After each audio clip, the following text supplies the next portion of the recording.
hapo upande wa kuongeza hiyo nafikiri sasa nayo si mzuri sana, kwa maana Mungu alipoumba aliumba mnaita Isa na nani? Aliumba Adam na Hawa. Na alipoumba Adam na Hawa hakuumba wakiwa wanawake wawili, hivyo alikuwa peke yake. Adamu akawa peke yake na akawaambia mkae ya hapo na mzaane. Sasa kuongeza hiyo si mbavu yako, kwa maana anasema ya kwamba alivunja mbavu na katika kuvunja hiyo mbavu ndiye akamuumbia nani? Hawa. Sasa Hawa ni ubavu wake. Sasa hakuna mahali naniambia ya kwamba huenda alivunja mbavu mbili na akaumba wanawake wawili akawekea. Hapana. Mimi kwa nini nimesema ukanyamaza? Mimi naona labda Ukristo yako labda una shaka kidogo. Na shaka sababu mafanikio sioni. Wani mafanikio kwa Ukristo? Ni ukweli. Nayo. Uliza. Swali ya kwanza. Ndio. Kwa sasa kama mimi sahi na miaka yangu venye nimefikia. Ndio. Kuna kitu nasikianga kujisilimu, unaona? Sasa sijai kuelewa hapo mahali kwa kujisilimu, unaona? Haya. Sahi hapo penye nimefikia na Ukristo wangu. Sioni kama sijui kama naweza kuja nielewe hiyo Qur'an. Hiyo maswali mawili. Alafu kitu kingine kitu napendezwa na nyinyi ambapo kwangu hata saa hii kama Mkristo sioni kama naweza taka ifanyike kwangu. Hii mambo ya mtu kukufa na anawekwa siku kutoka ya kwanza mpaka siku 5 siku hiyo maneno mimi inafurahishangi, lakini kwa nyingine mbili ongeza hata 7 hakuna shida. Niulize sasa. Ya kwanza hii umesema mkikufa unaoshwa. Mimi kama Mkristo kulingana venye nasikia tako nielezee iko osho mnaoshwa tu juu mimi kutoka utotoni kwa nasikia kuoshwa kwenu mpaka tena sijui motoe vitu za tumbo nini, ni ukweli? Swali ya pili. Biblia yenu ama Qur'an unieleze mbona mnafungua kutoka nyuma na sisi Wakristo tunafungua kutoka mbele? Hiyo maswali mbili unichipu. Kwanza swali umeuliza. Nyingine ukauliza kwa nini sisi tunafungua Qur'ani kutoka mbele kwenda nyuma? Kwani nyuma kwenda mbele. Sasa hebu tuongee ukweli. Biblia hii. Hebu fungua nione. Abbas Online TV yatupa matam ya Uislamu tena kwa nidham. Abbas Online TV yatupa matam ya Uislamu tena kwa nidham. Thumma salatu wassalamu ala rasulillah sallallahu alaihi wasallam ba'da. فإن أصدق الحديث كتاب الله تعالى وخير الهدي هدي محمد صلى الله عليه وسلم وشر الأمور محدثاتها وكل محدثة في الدين بدعة وكل بدعة ضلالة وكل ضلالة في النار. Baada kumshukuru Allah na vile vile kumtakia rehma na amani bwana mtume Muhammad sallallahu alaihi wasallam, nabii ambaye amekuja ila kafata linasi bashira wa nadhira walakin akthara nasi la ya'lamun. Tuko hapa katika uwanja wa Umoja 3 kwa kawaida kwa ajili ya kukumbushana, kuelekezana na kuhimizana katika njia ya Mwenyezi Mungu Subhanahu wa Ta'ala. Ni jambo ama ni shughuli ambayo tunafanya kila mara, kila wakati tunapokuwa tuko hapa. Lengo hasa ni kuzungumzia maneno ya Allah Subhanahu wa Ta'ala, kwa sababu watu wengi wako na maswali mengi, wako na mambo mengi wangependa kujua kuhusu dini. Ndio maana tunakuja hapa, kwa sababu tunapokuwa sehemu mbalimbali tunaulizwa maswali mengi aina tofauti, na yote kwa ajili watu wapate kumjua Mwenyezi Mungu Subhanahu wa Ta'ala. Kwa hiyo toko tunaongea tu dakika chache, zikiendelea kitambo tupate mtu mmoja ama wawili ambao wangependa kujua jambo moja ama mbili kuhusu Uislamu. Kwa hivyo tuko hapa kwa muda tu kidogo, ndo tunaingia saa hizi, tuone kama utapata mtu mmoja ama wawili wanaopenda sana kujua Uislamu, kwa sababu hii dini ni dini ambaye watu wengi hawajajua, watu wengi bado hawajatambua ni nini. Kwa hivyo inshallah kitambo tusubiri aje yeyote yule muulizaji angependa kujua Uislamu ni nini, maana yake ni nini, inaelekeza watu wapi, kwa sababu watu wajui. Kuna watu ambao wanadhani labda huende kawa Muhammad sallallahu alaihi wasallam si mtume wa Mungu, akamwona kama ni muongo ama kama vile ni mtu ambaye kwamba ametokea tu akadai utume. Kwa hivyo inshallah kwa kipindi ambacho ni fupi, rafiki yangu njoo kidogo, karibuni, njoo wewe, hebu kuja. Ni aje rafiki yangu? Poa sana. Unaitwa nani? Ronix Comedian. Ronix Comedian? Yeah. Ronix Comedian nimekuona mahali wapi? TikTok? Naona nishakuona. Mnakuanga wapi? Sana mnafanya wapi comedy yenu? Okay, mimi nakuanga huko Nakuru. Yeah, but sasa leo tulikuja kushoot huko Nairobi. Nakuru uko wapi? Nakuru niko tu hapo karibu na hapo ukishafika inaitwa KFA. Wewe kuja hapa comedian. Kuja. Njoo. Wewe ni mtu wa Nakuru? Yeah. Yaani kwetu ni Siaya lakini mnaishi Nakuru. Tumia Nakuru, naishi Langalanga Freehold. Basa nimesomea Langalanga Sek, nimesomea Kimathi Primary. Ushaona? Na huyu anaitwa nani? Mimi naitwa Pauline Popo. Pauline Popo. Nyima comedy. Okay, comedy yenu inahusiana na nini? Okay, my comments are based on African mothers' behaviors and reactions, and sometimes I do also pranks. Oh, pranks? Yeah. Okay. So like kama sasa gani sasa kama mother, yani hebu kwa ufupi kidogo, hebu tufanyie demonstration yani. Demonstration. Yani inaendaga hivi saa, for example, mamako, simejua kama uko early childhood. Mamaka kupata na ka boyfriend. Sasa bila hata jam. Yeah, bila wana jam hizo reactions kama hizo. African mothers. Yeah. Okay, sawa. Mimi naitwa Abbas. Huyu lakini mwenzako ana haraka kidogo Usijali, fanya tu subira.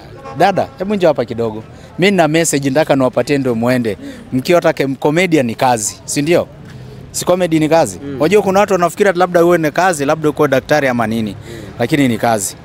Na mimi naye niko na kazi. Kazi yangu mimi naitwa kwanza Abbas. Sijajitambulisha, mimi naitwa Abbas. Mimi ni Muislamu, ni mhubiri wa Kiislamu. Kwamba watu wengi wana maswali na Uislamu hawajui, kwa hivyo tuna at least niwaambia maneno moja mbili, wanapata message wanaenda. Kwa mfano nikuuliza wewe, Uislamu unaijuaje wewe? Uislamu ni kama tu dini. Kama dini. Yeah. Muhammad namjuaje? Muhammad. Mimi ni kama Muhammad ni kama iseme senator mtumishi. Mtume. Exactly. Na kuna watu wanafikiria labda sisi tunaabudu Muhammad, ni wrong. Kuna watu wanasema hii Uislamu ni dini gani? Ni dini ya Mungu. Ushaona? Kwa hiyo ni vitu kama hiyo ambapo kama ningependa upate message kama hiyo unaenda ukijua. Sawa? Niko na YouTube channel naitwa Abbas Online TV, usubscribe, utapata pale video karibu 800. Yako unasema nani? Ronix Comedian. Uko wapi na wapi? Niko TikTok, Facebook, YouTube, kila mahali. Ronix as in RONIX. Comedian. Hapana, RONNIX. Bas, nda subscribe. Sawa, thank you. Rafiki yangu njoo. Haya, kwa hivyo tukiendelea kidogo, tulikuwa na huyo comedian hapo, lakini yako na wenzake wana haraka kama uenda ukimuelewa. Sawa? Mpate kitabu aenda akisoma. Chukua kwa huyu. Mzee, bari gani? Naomba nikusalimie kabisa. Naona unatembea, sijui unaenda kazi kujenga taifa, sijui umetoka kazi kubomoa. Naenda kazi. Unaenda kazi? Yeah. Wezi pea Mungu dakika 5 tu, nikupe tu message 2 alafu ende naye kazini. Dakika 5 alafu utatembea na baraka hapa, nikuombee upate promotion bwana. Hiyo nayo ni mzuri ndio. Isipokuwa sasa masaa. Dakika 5 peke yake haiwezi kuharibu maneno yote. Nashukuru. Kwa sababu Mungu amekupea mchana yote, dakika 5 patie yeye ndio ende kazi. Nashukuru. Utashukuru? Kwanza mimi naitwa Abbas. Mimi Muislamu. Mimi ni mwalimu wa Kiislamu pia. Nasema hapana, enough is enough. Wacha tuende tuone mzee kama anapita, nimpe maneno 2 aende kwanza ikisumbua kichwa yake huko. Kama ataamua kusilimu huko mimi sitaki kujua. Ushaona Sasa nikuuliza tu swali 2. Uislamu wewe ushaisikia kwa njia gani? Maana kuna watu wanasikia Uislamu kwa njia nzuri, kuna watu wanasikia Uislamu kwa njia mbaya. Wewe umeisikia kwa masikio ya watu kwa namna gani? Kwangu Uislamu ni kama tu kanisa zingine. Ni kama kanisa tu. Yeah. Uislamu ni dini? Ni dini. Na dini hiyo wako na jengo yao inaitwa msikiti. Na mkanisa ni jengo ambayo wanaoshiriki ni watu ambao kwamba dini yao ni Wakristo. Ushanielewa vizuri? Kwa hivyo sisi jengo yetu inaitwa msikiti. Uislamu wenyewe unasema umesikia ni kama dini zingine. Okay, pengine kitu ya pili kuuliza, na Muhammad naye ushamsikia? Umemsikia vipi? Muhammad nimemsikia. Nimemsikia kwa maana nyinyi mnaamini ya kwamba ni mtume. Lakini sasa kwa Ukristo naye sisi tunaamini kama Kristo ni mwana wa Mungu hivyo. Sasa lakini Waislamu sisi tunaamini kama Kristo yani Yesu ni mtume. Wakristo mnaamini Muhammad ni mtume? Sisi pia tunaamini hivyo tu, kwa maana vile tunasikia Waislamu wanasema yeye ni mtume. Hakuna njia nyingine wamesema ya kwamba sijui ni ikae.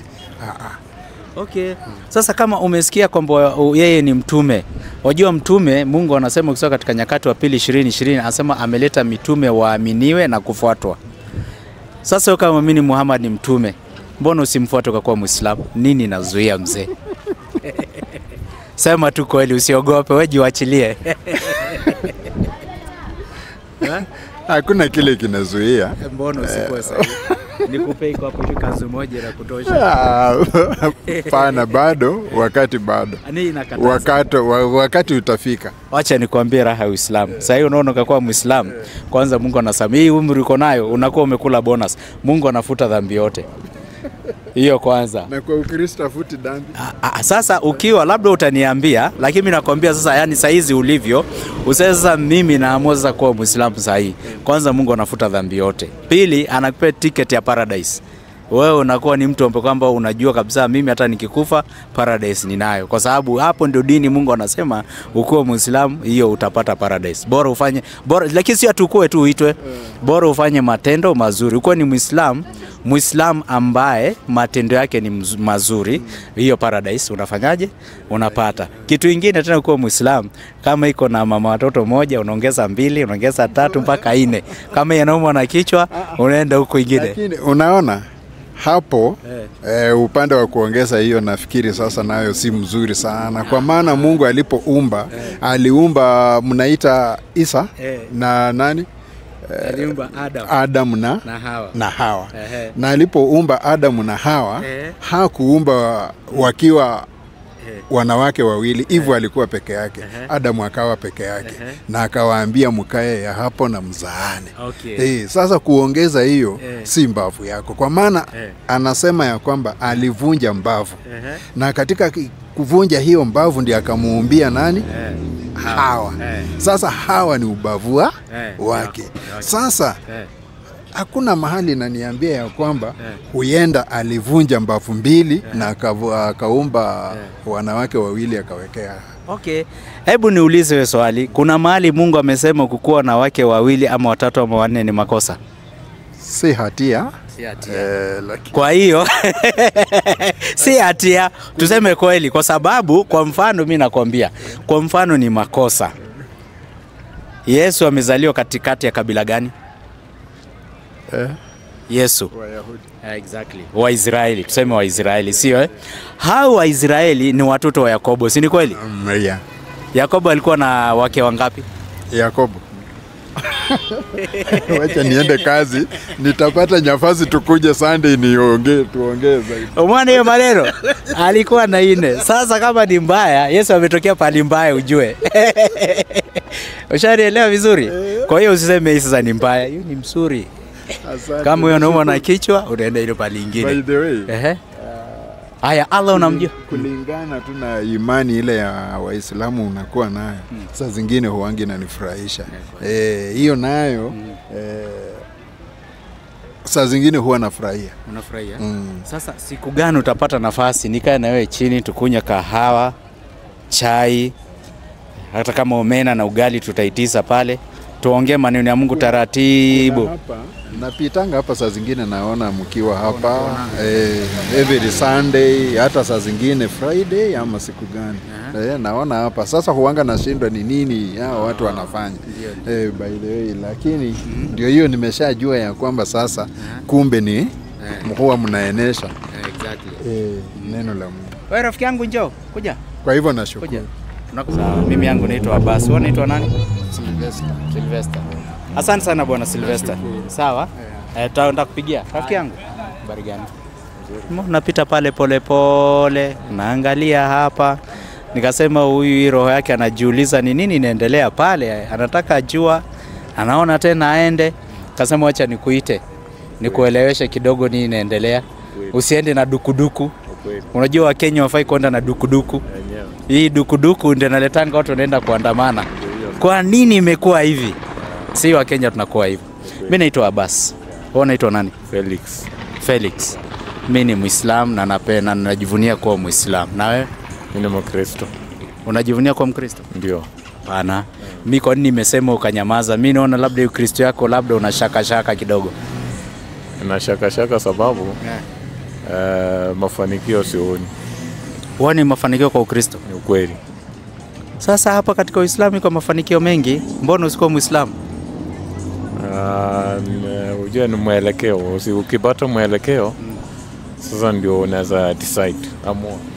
Okay. Sasa unaona wewe uko na kitu, unatembea naye kwa roho, unatembea naye kwa kichwa, hauzungumzi, unakufa naye. Unaona unakufanga na stress sababu wasemi.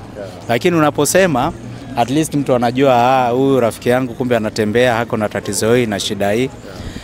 Kweli. Sasa hapo umefika pale penyewe. Kwanza sisi kawaida sijui nafikiri labda uende kao ushaituona hapa. Sio mara ya kwanza, huwa tunakuja mara kwa mara. Ushaona? Na our mission kuja hapa. Rafiki yangu njoo karibu. Sipite mbali njoo. Our mission kuja hapa ni kuzungumza na watu wa Mungu wanaopenda maneno ya Mungu, wasikie maneno ya Mungu, wanaopetaka kufuata wafuate, ule anataka kukaa afikirie. Kwa sababu watu wengi tumegundua wanatakanga kujua Uislamu. Wanasema si tunaficha dini yetu, hawaelewi. Wanaona mtu anakaa huko nini anafanya, wanasikia hii hawajui nini inaendelea. So inakuwa ni kama dini ya magendo, unaona? So ndio inabidi kwamba tuje at least ongee na watu, mtu mmoja kama wewe, na kuambia jamani Uislamu ni hii, uzuri yake ni hii. Unaona Sasa nikianza kwanza kwa taratibu, Uislamu ni dini ya Mungu kwanza. Ni dini ambayo taratibu zake ukiangalia na mafundisho zake, ukiangalia wale manabii wa kale wote. Wewe jenzi karibuni sana. Yes. Wale manabii wa zamani wote na ile dini ya Uislamu huwa inaendanisha hivi sambamba. Tushaelewana? Sisi kama vile Musa aliletewa sheria, amri na hukumu katika Taurati, akaambia Waisraeli washike, na sisi nayo tukaletewa Qur'an na Muhammad, ndani kaika sheria na amri na hukumu, tukaambiwa kwamba tuzishike amri hizo na sheria hizo. Kwa hiyo ni dini ambayo wanaweka sheria mbele, wanafuata maneno ya Mwenyezi Mungu. Katika dini hii inafundisha Mungu ni mmoja. Wewe sijui katika kukua kwako tangu mtoto mpaka ukafika ulikofika, wewe unaelewa Mungu ni wangapi? Mimi naelewa Mungu ni mmoja. Mmoja. Asante. Mimi naelewa Mungu ni mmoja. Boss, njoo hapa. Kuja. Wewe kuja hapa usiende. Nini haraka? Mimi nakutaka hapa. Sisi tunaelewa Mungu ni mmoja. Na huyo Mungu hana mtoto. Shaona? Sijui nyinyi mnaelewa Mungu ni mmoja na yuko na mtoto? Sisi tunaelewa Mungu ni mmoja na baadhi ya Wakristo tunaelewa Mungu ako na mtoto na ule mtoto wake ndio sisi tunaita kwa Wakristo Yesu Kristo, unaona? Okay. Sasa wewe hebu nikuulize, ulipokuja ukasema kwamba uko na shaka na hiyo dini yako. Hii shaka ambayo kwamba uko nayo hasa ni wapi, ndio nione kama tunaweza kusaidiana kuanzia hapo vizuri. Shaka niko nayo nikiangalia dini yenu na yetu. Yenu kama sisi wa Kristo, ujue si rahisi Mkristo kuinua Mkristo mwenzake, unaona? Lakini kiangalia pande yenu nyinyi wa Islamu, mnainuana, wewe siacha mtu wa chini aendelee kuwa chini.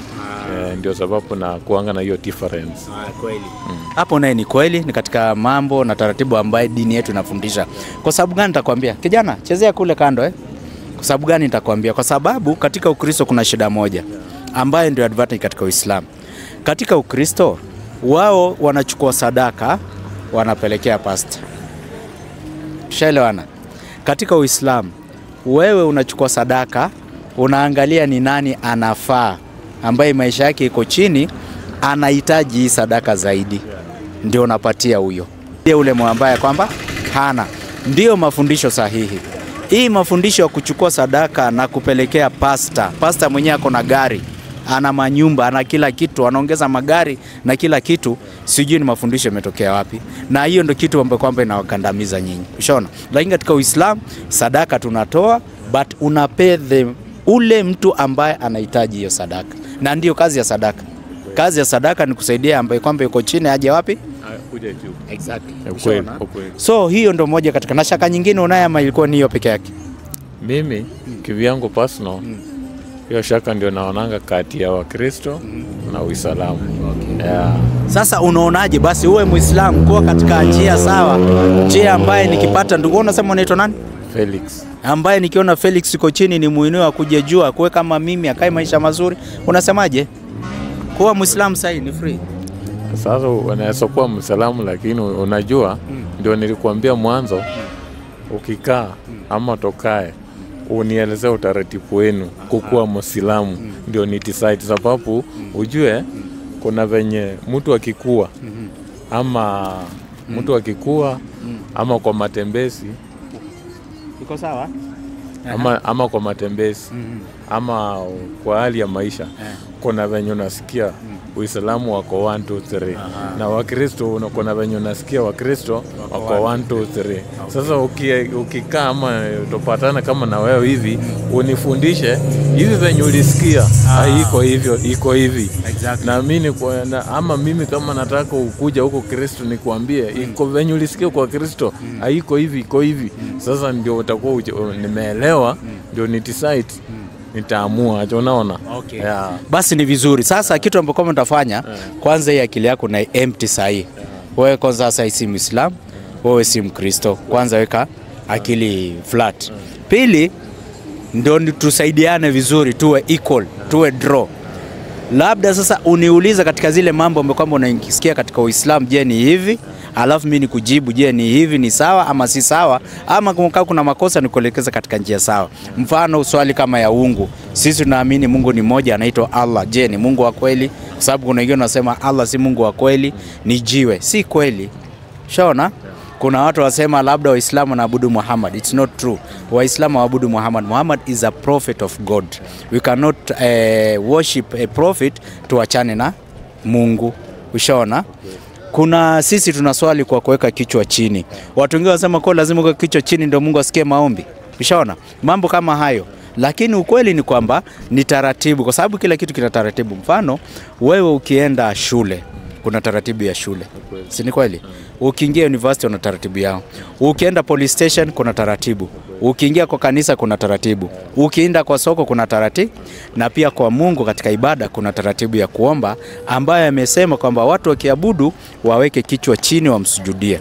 Leo ukifungua katika Biblia, ufungue Agano la Kale yote, urudi mpaka Agano Jipya, manabii wote waliabudu kwa kuweka kichwa chini, walikuwa namsujudia Mwenyezi Mungu. Ndio, na Mungu mwenyewe akasema anataka watu wamwabudu kwa kumsujudia. Ndio maana unaona sisi tunamwabudu Mungu kwa kumsujudia Mungu. Ushanielewa vizuri? Tunatoa viatu. Wakristo wanatucheka, wanasema Waislamu wanatoa viatu kwa nini? Wao wanasema wanatoa viatu vya roho. Roho inavaa viatu? Hakuna. Unaweza ona roho? Uwezi ona roho. Umeona eh? So mtu akwambia anatoa viatu vya roho unless atuambie kwamba ashaona hiyo roho inakaaje na ina mguu na hiyo mguu namba ngapi, ambaye hai make sense. Ushaona? Yeah. But unavua viatu kwa nini? Kwa sababu ni taratibu ya manabii. Musa alivua. Kuna Yoshua alivua. Yoshua alikuwa anaabudu na viatu, Mungu akamwambia, akatuma malaika akamwambia kwamba uvue hiyo viatu ndio endelee kumwabudu Mungu. Kwa sababu penye Mungu anataka kuabudiwa intakana hiyo ni mahali patakatifu. Na mahali patakatifu haparuhusiwi viatu. Ndio sababu unaona taratibu ya Uislamu kufanya nini? Kuvua viatu. Hii ni katika baadhi tu ya mambo ambayo nimejaribu kukuelimisha. Pengine unaweza kuwa na maswali yako moja ama mbili ambayo ungependa kujua. Niulize. Niko nayo. Uliza. Swali ya kwanza. Ndio. Kwa sasa kama mimi sahi na miaka yangu venye nimefikia. Ndio. Kuna kitu nasikianga kujisilimu, unaona? Sasa sijai kuelewa hapo mahali kwa kujisilimu, unaona? Haya, Saa hii hapo penye nimefikia na Ukristo wangu, sioni kama, sijui kama naweza kuja nielewe hiyo Qur'an ya hiyo maswali mawili. Alafu kitu kingine, kitu napendezwa na nyinyi, ambapo kwangu hata saa hii kama Mkristo sioni kama naweza taka ifanyike kwangu. Hii mambo ya mtu kukufa na anawekwa siku kutoka ya kwanza mpaka siku 5, siku hiyo maneno mimi inafurahishangi, lakini kwa pande yenu nafurahianga, sababu wakati umekufa inafaa ukuwe umesikwa, unaona. Lakini sasa unapata Wakristo unakalishwa, karama sikifanywa, karama zenyata sistahili, unaona. Kwa hiyo maswali 3. Swali ya kwanza kwamba kusilimu ni nini? Kusilimu ni kunyenyekeza kwa Mungu. Yaani una total submit, una submit yourself totally kwa Mwenyezi Mungu Subhanahu wa Ta'ala. Hiyo ndio maana ya kusilimu. Kwa hiyo kusikia huyu amesilimu maana amesubmit totally to God. Ushaona? Ndio maana ya kusilimu, ama unafuata zile sheria za Mungu. Bimaana kama sasa wewe ni Mkristo, sawa? Unataka kufuata sheria za Mungu, ukabadilika ukakuwa Muislam, sasa hapo inakubidi usilimu. Boss, karibu sana. Poa sana, tunakaribisha. Inabidi ufanye nini? Usilimu. Na kusilimu kwenyewe ni maneno tutatamka. Unakubali Mungu ni mmoja, unakubali Muhammad ni mtume wa Mungu, na hapo unakuwa Muislamu. Na ndio taratibu ya Mwenyezi Mungu kutoka katika vitabu. Unapoangalia katika vitabu, ona nani nisaidie vitabu hapa Taratibu ya Mwenyezi Mungu. Mwenyezi Mungu mwenyewe unaposoma katika vitabu vya zamani, Yesu mwenyewe amefundisha watu kwamba watu watakuwa wasafi kwa sababu ya maneno ya Mungu. Sio ati unakuwa msafi kwa kuingizwa kwa maji. Leo wewe ukitaka kuwa Mkristo, mfano unabatizwa ndio kuwa Mkristo. Bimaana unatumbukizwa kwa maji, ukishatoka kwa maji ukirudi, sasa ushakuwa Mkristo. Sasa katika Uislamu ni maneno unatamka tu, maneno hayo ukishatamka unakuwa Muislamu. Maneno hayo ni kusemaje? Mungu ni mmoja na Muhammad ni mtume wa Mungu. Mungu ni mmoja na Yesu ni mtume wa Mungu. Maneno hayo ukishatamka unakuwa Muislamu. Sasa ndio maana ya kufanyaje? Kusilimu. Haya, utajuaje hiyo kusilimu kwenyewe kivipi? Kwa sababu kwanza tuangalie maneno haya kama alikuwa shatamka Yesu mwenyewe.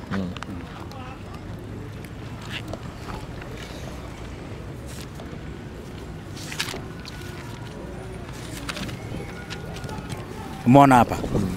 Inasemaje? Na uzima wa milele ndio huu, wakujue wewe Mungu wa pekee wa kweli, na Yesu Kristo ulifanyaje? Yesu Kristo uliyemtuma. Unaona? Yesu Kristo uliyemtuma, maana kwamba Yesu ametumwa na Mungu. Uzima wa milele ni kumjua Mungu ni wa pekee, na Yesu ametumwa na Mungu. Ndio sababu nasema unakubali Mungu ni mmoja, Yesu ametumwa na Mungu. Mungu ni mmoja, Muhammad ametumwa na nani? Na Mungu. Unakuwa umesilimu. Kwa hiyo maneno haya alifundisha Yesu, bi maana alitaka watu wasilimu. Shanaelewa vizuri? Ya kwanza. Pili ukasema wewe hiyo maisha yako yote umekaa katika Ukristo. Je, ukisilimu iwe watu yani utaweza kuelewa lugha ya Kiarabu, utaweza kuelewa Kuislamu? Ndio utaweza. Mfano nikuulize tu. Sio? Wewe unaweza ongea Kizungu? Si ndio. Ulizaliwa kwa unaongea Kizungu? Hapana. Ulijuaje Kizungu? Nilisomeshwa. Ulisomeshwa. Sasa na hapa naye hivyo tu. Utaingia katika Uislamu, utafundishwa dini, utafundishwa lugha, utafundishwa kila kitu, na utakuwa kama sisi. Mtu akikuona hata hiziona tofauti, anaona Muislamu ule. Tena Uislamu wenyewe, mtu akiwa Muislamu huwa anapendeza sana. Ushaona? Kwa hiyo sio ngumu, wewe utasilimu tu alafu utafundishwa dini na utajua. Hiyo ilikuwa swali la pili. Swali la tatu. Nyinyi mkifa, mtu anawekwa mochari alafu baada ya siku nyingi. Sisi tukifa tunazikwa immediately. Si ndio hiyo nyingine? Asante. Sisi mtu akifa anazikwa immediately. Kwa nini? Kwa sababu mafundisho ya Mungu. Ukiangalia katika Biblia imefundisha hivyo, katika Uislamu imefundisha hivyo. Katika Uislamu tunafundishwa hivi, kuna mambo 3 ambayo ni ya kuharakisha sana. Mambo ngapi? 3. Jambo la kwanza, kama kijana ni barobaro anataka kuoa, naambiwa harakisho sana kuoa. kwa sababu asipoharakisha ataingia katika madhambi kwa haraka. Sawa. Jambo la pili, mtu akifa, kwanza jambo la pili ni kwamba mtu akitaka kusilimu, aharakishiwe kusilimu, kwa sababu ikiwa mtu anataka kusilimu ukazuba, Ibilisi anaingia pale katikati, anaanza kumwekaweka maneno, tena anageuka. Ushaona? Kwa hivyo kama mtu anataka kusilimu, unaharakisha pia asilimu kabla akili haijageuka, kwa sababu Ibilisi unajua hapendi watu waende njia mzuri. Ushaona? Mwisho kabisa, mtu akifa pia vile vile aharakishe kuzikwa. Hiyo ni katika maneno tunasema katika hadithi, yani maneno tulifundishwa na Nabii Muhammad sallallahu alaihi wasallam. Sasa maneno hayo na mafundisho hayo tukiangalia upande wa pili yapo, kama mtu akifa azikwe kwa haraka, lakini mimi sitasema, nataka vitabu viseme. Hebu nishikie hivi kidogo.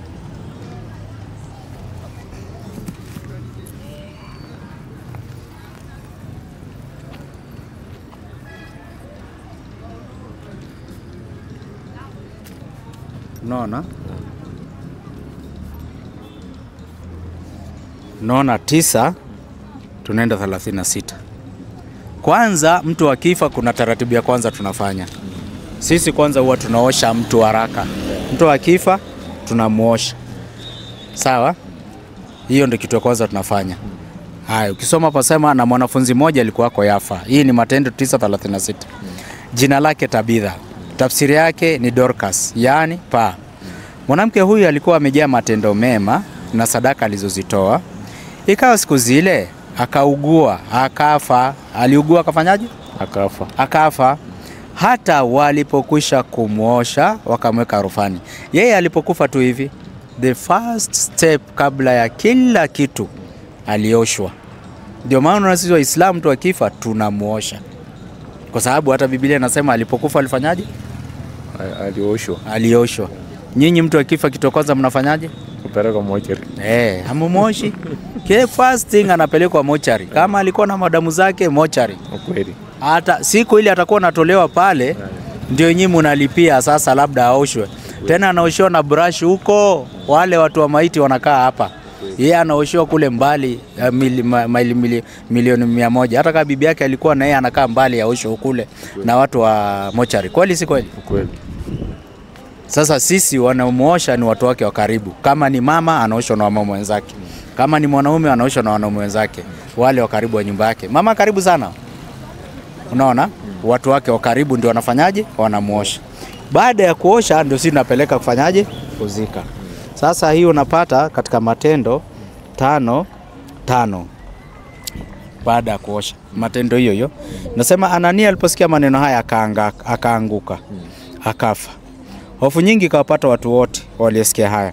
Vijana wakaondoka, wakamtia katika sanda, wakamchukua nje, wakamzika. Huyu ni Anania. Alipokufa, vijana wamemchukua, wamemuosha, wakamweka katika sanda. Si ni kweli? Ni kweli. Nyinyi mkienda kuzika mnakaa mtu katika nini? Keneza. Sanduku. Si ni kweli? Na mnagongelea msumari. Kweli. Je, kama mtu hajakufa kabisa na mmempigilia msumari, si ndio mtammaliza? Kweli. Umeona Akaweka katika sanda, wakamtoa nje, wakafanyaje? Wakamzika. Walingoja? Hapana. Hawakungoja. Lakini sasa nyinyi mtu akifa, break ya kwanza hakuna kuosha, break ya kwanza mochari. Kweli. Break ya pili anaoshwa na mochari attendant. Anamuosha na brush kumsugua kule, tena napigwa na pipe ya maji huko. Hata pia hataki kukaribia. Unaona? Baada ya hapo avulishiwe suti, tai, nini. Na hapa tunaambiwa kwamba mtu anafaa kuvaa nini? Sanda. Na pale unapata mtu avulisho suti, tai, nini, baba mbao kama iko anawekewa kwa mfuko. Wifi ile portable ya kutembea anawekewa kule, chaja, simu, betri, yote hiyo inawekwa kule ndani. Sijui ya kazi gani, anaenda kuongea na nani kule? Hakuna.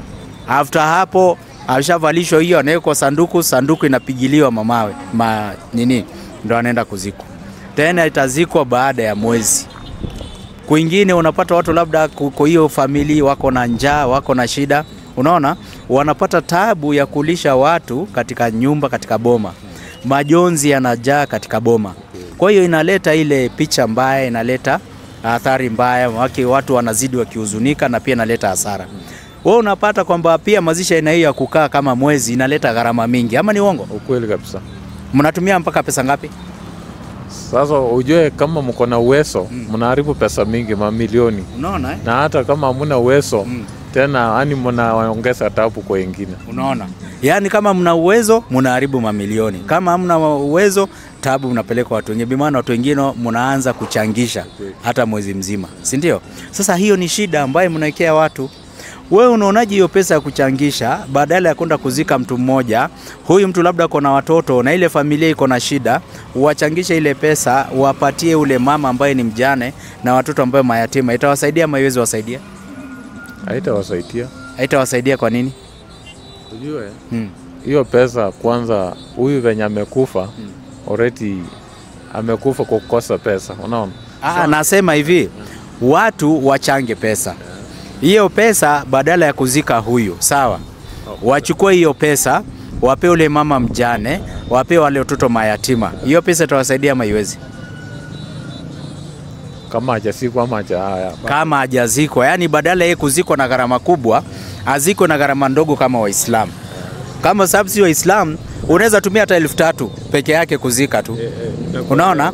Alafu ile pesa ingine yote badala ya kuharibu na watu kukaa kukula mpaka wanafanya ile boma inabaki zero. Sasa watu wanatoka pale haraka, alafu ile pesa inachukuliwa, unaambia sasa hii tumechanga 500,000 hii. Hii sasa somesha naye watoto, hii kula, hii lipa kama ni hajajenga nyumba, lipa rent. Si anasaidika? Kabisa. Unaona? Lakini sasa nyinyi mnachukua mtu hiyo gharama yote, huyu mtu mnaenda mnamlia suit kama 50,000, maisha yake hajaivaa suit. Okay. Wewe suit ya begali ushaiva ngapi? Ipitange ngiri 5. Ngiri 5. Hiyo ni suit siku hiyo umejiamua kabisa. 5,000 hiyo ndio unaweza. Lakini unaona siku ile ukikufa, wewe unaona watu wanaweza kupatia suit ya pesa ngapi kama walikuwa wanakupenda? Hata 15,000 ni sasa itatoka. Wengine hata 50. Hata 50. Si ndio? Lakini katika uhai haukuwa hivyo. Hata hakuna. Wewe unaona hiyo ni sawa kweli? Si sawa. Unaona? Si sawa. Inamaanisha ukiwa na uhai, watu wakusaidia ukiwa na uhai.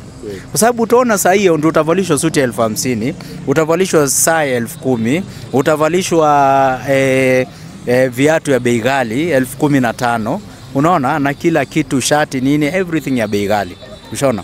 Na ukiwa hai labda uko na njaa, unaenda kwa mtu, unamwambia nisaidie shilingi 100 nikakunywa chai, anakataa.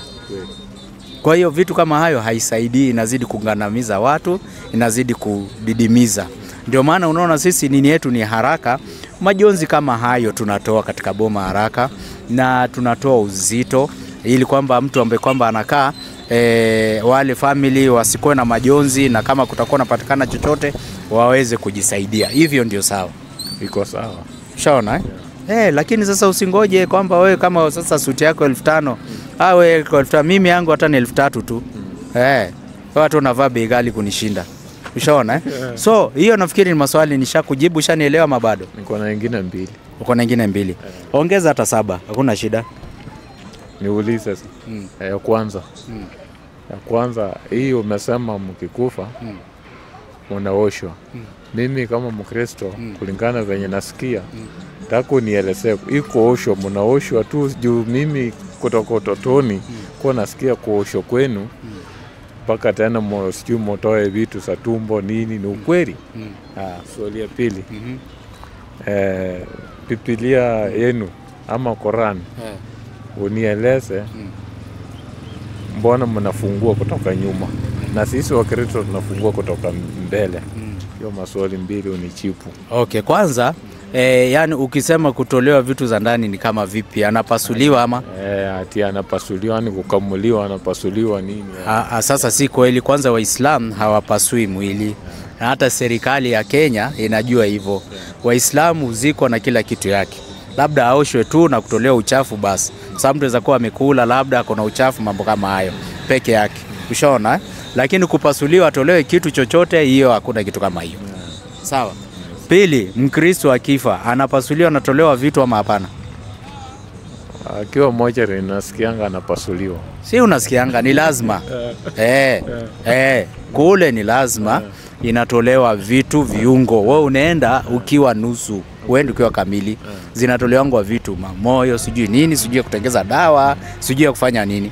Bimaana kwamba wewe ukiwa Muislam utazikwa ukiwa na viungo yako yote kamili, unaenda mbele ya Mwenyezi Mungu na viungo yako yote kamili. Wewe ukiwa Mkristo ukifa, unaenda kwa Mungu ukiwa hauna viungo, baadhi ya viungo ndani ya mwili. Wanaangalianga figo zile mzuri zinatolewa, sijui nini mzuri inatolewa. Sasa unaenda kwa Mungu ukiwa nusu, kama sio kamili. Sasa hiyo dini unaonaje? Unataka kupahali utaenda kamili ampali utaenda nusu nusu? Mimi nafaa niende kamili. Unaona sasa kwa ule aliyekuumba. Hii ya pili. Swali umeuliza. Nyingine ukauliza kwa nini sisi tunafungua Qur'ani kutoka mbele kwenda nyuma? Kwani nyuma kwenda mbele. Sasa hebu tuongee ukweli. Biblia hii. Hebu fungua nione. Mkono yako ya right ni gani? Mkono ya right. Na umefungua Bible aje? Nimefungua hivi. Hiyo ni mbele kutoka mbele kwenda nyuma, kutoka nyuma kwenda mbele. Hii inamaanisha kutoka nyuma kwenda mbele. Unaona? Na hiyo ni nini? Hiyo ni Biblia. Kweli. Haya, hii Qur'ani. Sawa. Qur'ani inakaa hivi. Hebu ifungue. Mkono wako right ni gani? Umefungua kutoka wapi kwenda wapi? Kutoka mbele kwenda. Unaona Kwa hiyo wewe kwa kuambiwa bila practice utadanganywa kama kwamba sisi tunatoka nyuma kwenda mbele. Lakini practical ni ukweli kwamba Qur'ani ndio unatoka mbele ukienda wapi? Hiyo ndio unatangulia kwa sababu inaanzia right ukienda left. Bible inaanzia left ukienda wapi? Right. Mfano tu nikuulize swali nyepesi. Mtu akwambie ama usikie kwamba huyu ni right man wa rais, utamuelewaje mtu huyo? Right man wa rais. Ama wa mkubwa fulani. Ni mtu ako karibu na yeye ama uko upande mkono mzuri, si ni kweli? Exactly. Sasa sisi kila kitu kizuri yetu tunaanzia kutokea right kwenda left. Ushaona Na hii kitabu kwa sababu ni ya Mungu inaanzia right kwenda, sababu kitabu ya Mungu ni kitu kizuri, inaanza kwa njia mzuri. Na kila kitu kwa dunia mzima ukiangalia, ukifunga kitu, ushaichukua chupa unafungaje? Kutoka wapi kwenda wapi? Kutoka left ikienda right, sio? Na ukitaka kufungua unatoka right ukienda left. Bimaana kitu kufungua kichochote sawa ni kutoka right kwenda left, na kufunga kitu kutoka left kwenda right. Sasa Bible wewe unafungua kutoka left kwenda right, ndio unaona uwezi kuielewa. Kwa sababu hiyo ni namna ya kufunga. Yaani yale maneno yote yako pale hata utaelewa. Ushaona? Kwa hiyo katika dunia ukae ukijua tu kwamba mambo yote mazuri yanaanzia. Wa alaykum salaam wa rahmatullah. Yanaanzia right kwenda left. Ndio sisi Waislamu kila kitu yetu tunaanzia right tukienda left. Tukianza hata kutembea tunaanza mguu wa right. Tukianza kula tunakula na mkono ya right. Tukianza kuoga ama kutawadha tunaanza na mkono ya right ama mguu ya right, na everything yetu ni ya right tukienda left kwa sababu ndio sawa. Mambo mazuri yanaanza right, maana yake right inawekwa hivi. That stick.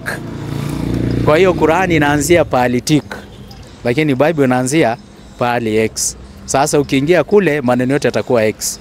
Ndio leo unaoambiwa maneno wewe uanze kusema hapa mimi niko na shaka na hii dini kwa sababu mambo yake yote ni x. Shanipata vizuri? Kabisa. Kwa hiyo practical umefanya, umejionea? Nimejionea. Umeelewa nini? Hebu ambia watu umeelewa nini? Ambia watu nimejionea na umeshaelewa nini hapo. Nimejionea kufungua Qur'an ama Bible. Inafaa sisi wa Kristo tunakosea. Nafaa ifunguliwe kutoka right kwenda left.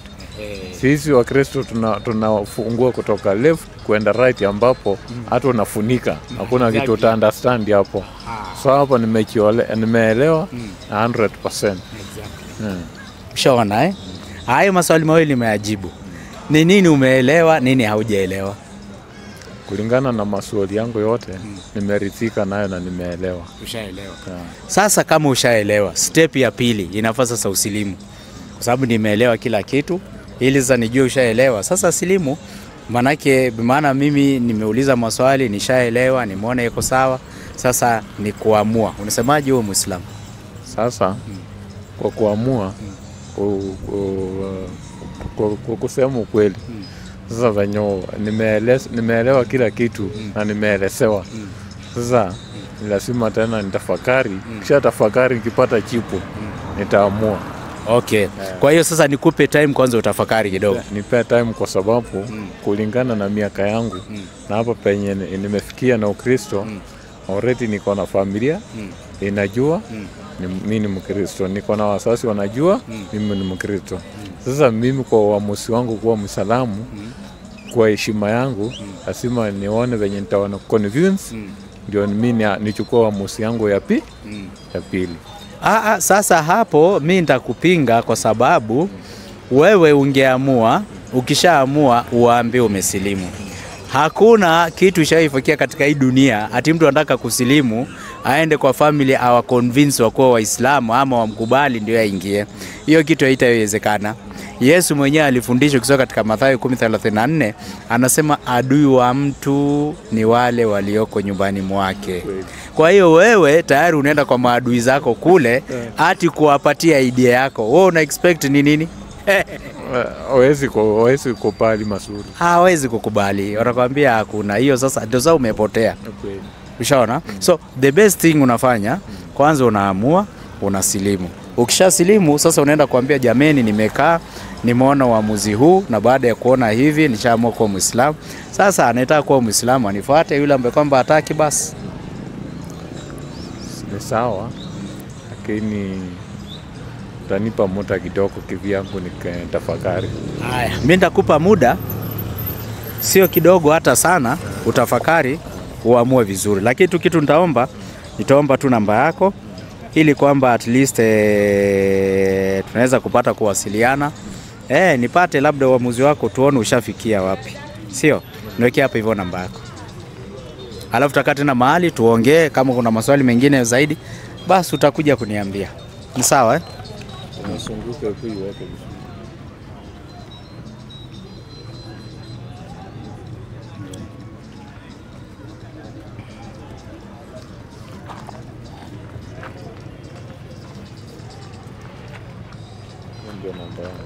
Yeah.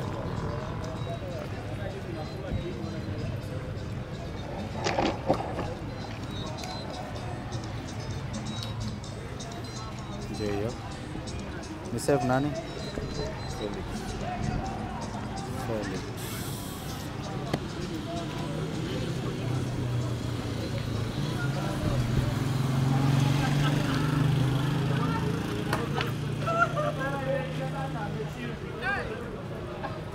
Hii ni Felix.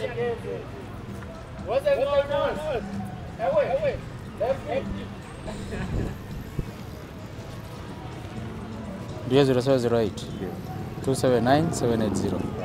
Haya Felix, mimi nimeshukuru. Wacha nikupe kitabu kimoja. Hebu nipatie kitabu hapa, nimpatie Felix aende akisoma, ili pia ndani kuna namba yangu nimekuflashia save basi.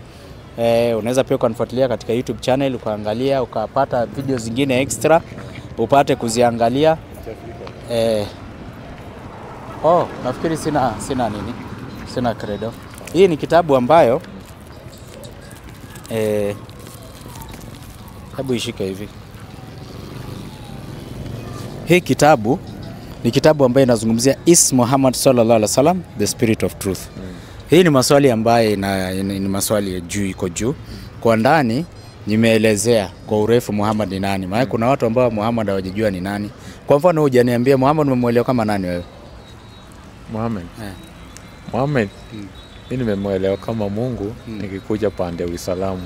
Na sisi pande wa Kristo ndio tunaelewa tu kama Mungu. Kwa hiyo unaelewa kama Muhammad ni Mungu. Hiyo sasa umeelewa vibaya. Muhammad si Mungu. Muhammad alikuwa anaabudu Mungu. Kwa hiyo inamaanisha kuna Mungu ambaye alikuwako, amemuumba Yesu na alikuwa anaabudiwa na nani?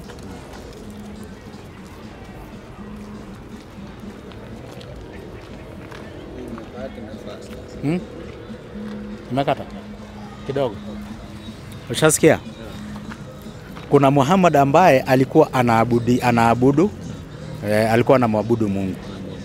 Exactly. Kwa hiyo Muhammad si Mungu. Muhammad ni nabii wa Mwenyezi Mungu. Ushaona? Sasa Mungu anaitwa Allah.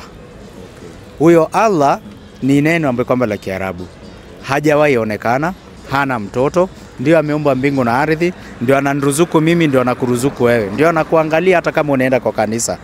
Unaenda kuabudu Yesu, lakini ukitoka kuabudu Yesu, nje ukitoka ukisikia njaa anakupatia riziki. Kwa sababu anajua kuna siku utakuja kusimama hapa nitakwambia kwamba Yesu si Mungu, Mungu ni Allah, alafu unaweza ukaamua kuanza kumwabudu. Ushanielewa vizuri? Kwa hiyo kitabu itakuonesha Muhammad ni nani, utabiri wake katika Biblia na mambo mengi ambayo muhimu.